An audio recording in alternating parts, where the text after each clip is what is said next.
네, 국회의원 김상희입니다. 지금 금강원 보고와 언론 보도와 관련해서 입장을 말씀드리겠습니다. 정말 억장이 무너집니다. 마른 하늘에 날벼락도 유분수지. 정말 있을 수 없는 일입니다. 대명천지에 민주주의 대한민국에서 있을 수 없는 일입니다. 어제 금융감독원은 보도자료와 브리핑을 통해서 다른 펀드 자금과 운용사 고유 자금을 이용하여 다선 국회의원에게 2억 원 특혜성 환매를 해줌으로써 다른 펀드 투자자에게 손실을 전가했다고 발표했습니다. 몇 시간 지나지 않아 한 언론사가 다선 의원이 저라고 명시해서 보도했습니다.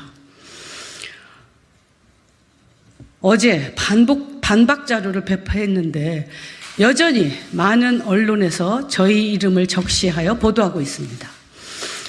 라임 사태 직전 민주당 김상희 2억 돌려받았다. 김상희 의원은 2억 원의 투자금을 손실 없이 회수할 수 있었다. 등 허위 사실을 보도하고 있는데 저는 2억을 돌려받은 적이 없습니다. 저는 수천만 원의 손해를 봤을 뿐입니다. 그리고 권고에 의해서 환매를 했을 뿐입니다. 기가 막힌 일입니다.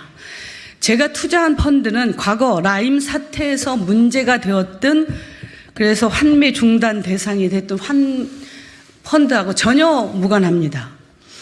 투자 운용사인 미래에셋증권의 제안에 따라서 저는 투자했고 2019년 8월 말경 미래에셋이 환매를 권유했습니다. 당시 미래에셋을 통해 라임 마티스 4호 저와 같은 펀드를 투자한 투자자는 저를 포함해서 이번에 저도 알게 됐는데 총 16명이었습니다. 이들 모두에게 미래에셋이 권유를 했고 이것을 받아들여서 동시에 환매했음을 어제 확인했습니다. 관련된 사실관계는 미래에셋 측에서 오늘 금감원에 문서로 제출하는 것으로 알고 있습니다. 그럼에도 금감원은 저에게 단 한 차례 확인조차 하지 않은 채 2억 원 특혜성 환매를 했다고 단정적으로 발표한 것입니다. 2억 원. 금액조차도 부정확한 발표입니다. 특혜성 환매. 모두 허위 사실이고 어불성설입니다. 해당 내용을 발표했던 함용일 금융감독원 부원장 스스로 뭐라고 했습니까? 수익자는 위법 행위를 하지 않은 게 맞다. 특혜의 내용이 무엇인지도 명확하게 밝히지를 못하고 있습니다. 위법 행위를 하지 않았는데 범죄를 저지른 것처럼 발표하는 것이 말이 됩니까? 어제 금감원 보도와 관련해서 단연 모든 언론은 김상희 의원이 2억을 돌려받았다고 하는 게 톱뉴스입니다. 국민 여러분, 이번 발표는 명백히 민주당을 흠집내려는 정치적 의도를 포함하고 있습니다. 건전한 시장 질서를 수호해야 할 금감원이 내년 총선을 겨냥해 라임 사태 피해자들의 분노와 피눈물을 정치적으로 악의적으로 이용하고 있는 것입니다. 검찰 출신 대통령 측근을 금감원장에 앉힌 이유가 바로 이것입니까? 금감원을 이용한 권력 남용이자 짜맞추기식 허위사실 유포, 명예훼손입니다. 저는 이 문제를 결코 좌시하지 않겠습니다. 금감원에 단호하게 요구합니다. 근거 없는 허위사실로 제가 특혜받았다고 발표한 것에 대해서 정중하게 사과하십시오. 오늘 당장 제가 라임의 특혜 환매와 전혀 무관하다는 사실을 국민들에게 확인시켜 주십시오. 이 요청을 수락하지 않으면 사법 조치를 비롯한 모든 수단을 동원해서 특단의 조치를 할 것입니다. 또한 사실 확인이 되지 않은 상태에서 제 이름을 적시한 언론에도 응당한 책임을 물을 것입니다. 그리고 지금 제가 3시가 넘었기 때문에 말씀을 드리겠습니다. 그거 갖고 오세요. 오늘 아침 11시 반 제가 이복현 금감원장을 저희 사무실에서 면담했습니다. 금감원장은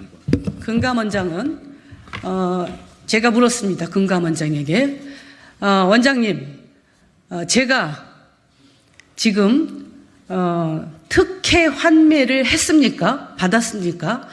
특혜로 환매를 받았습니까? 하고 물어봤습니다. 대답을 못해요. 대답하라고 하니까 대답을 못해요. 내가 어떻게 어제 당신 금감원에서 이렇게 발표를 했는데 어떤 과정으로 특혜를 받고 이 환매를 했는지 그걸 얘기를 해 주십시오. 그리고 그것에 따라서 어떤 그 대가가 있었는지도 얘기를 해 주십시오. 그리고 누가 나한테 그렇게 권유하고 어떤 과정으로 이렇게 말을 해달라니까 말을 못해요. 계속 제가 1시간을 그 금감원장을 추궁을 했습니다. 금감원장이 저에게 죄송하다고 하는 말을 제 기억으로 한 5번 했습니다. 1시간 동안에. 5번도 넘게 했습니다. 여러모로 죄송합니다. 죄송합니다. 제가 어떻게 될지 몰라서 우리 금감원장이 저한테 한 얘기 다 녹음해놨습니다. 그리고 제가 그랬습니다. 아무도 없는 이 자리에서 저한테 사과하는 게 의미가 없다. 저는 금감원장님한테 이 자리에서 나한테 무릎 꿇고 사과하기를 원한다. 그렇지만 그렇게 하지는 않겠다. 그러나 금감원장이 분명하게 나에게 지금도 송구하다고 얘기했으니까 입장을 밝혀달라. 2가지를 얘기를 했습니다. 그리고 문구를 만들었습니다. 문구를 만들어달라고 그래서 이렇게 했습니다.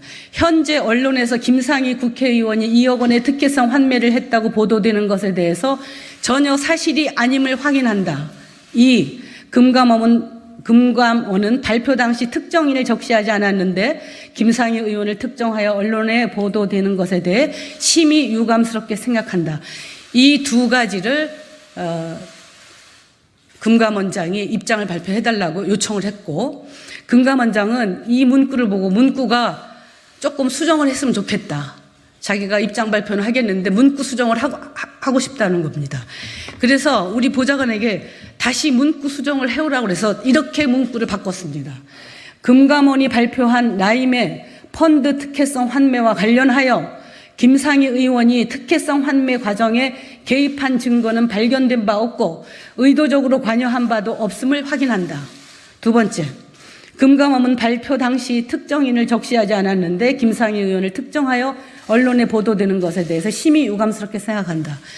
이 안을 최종 안으로 해서 금감원장이 입장 발표하기로 수용을 하고 자기가 사무실에 가서 발표를 하겠다. 그리고 의논을 해서 전화를 주겠다고 얘기를 했습니다. 그래서 제가 얘기를 했습니다. 3시까지 발표를 해달라. 3시까지 발표하지 않으면 저는 금감원장실에 가서 농성에 돌입하겠다. 지금 금감원의 이 허위 발표, 명예훼손에 대해서 이것을 새롭게 정정해서 국민들에게 확인시켜주고 정중하게 사과할 때까지 저는 금감원에서 농성에 들어가겠다고 경고를 했습니다. 그리고 금감원장은 돌아갔습니다. 그래서 3시까지 제가 결정을 해달라고 했는데 3시인데 아직 발표를 안 하고 있습니다. 전화를 해보니 지금 아마 실무진들하고 협의를 하고 있다. 관련 실국장들하고 협의하고 있다라고 그쪽에서 얘기를 하고 있습니다. 근데 어쨌든 제가 약속한 시간은 3시입니다. 저는 이 사안에 대해서 도저히 묵과할 수가 없습니다. 제가 그동안 살아왔던 나 나름대로의 철학과 원칙, 그리고 정말 살얼음을 딛듯 조심하면서 혹시라도 내가 잘못하면 어떨까? 내가 국민에게 피해를 주면 어떡할까? 조금이라도 우리 국민들에게 이익이 되는 그런 의정 활동을 해야지. 진심을 다해서 지금까지 일해왔습니다. 이 모든 것에 그야말로 오물을 던져버린 금감원, 이 허위사실로 이 금감원, 저에 대한 모든 명예를 훼손시킨 이 금감원을 저는 용서할 수 없습니다. 오늘 이 시간 기자회견 이후에 금감원으로 가서 농성 시작하겠습니다. 금감원장이 사과하고 이 사실에 대해서 명확하게 국민들한테 알리고, 그리고 언론도 잘못 보도한 거에 대해서 제대로 보도할 수 있도록 할 때까지 저는 농성에 돌입하겠다고 하는 것을 국민들께, 그리고 언론인 여러분들께 말씀드립니다. 저는 금감원으로 가겠습니다.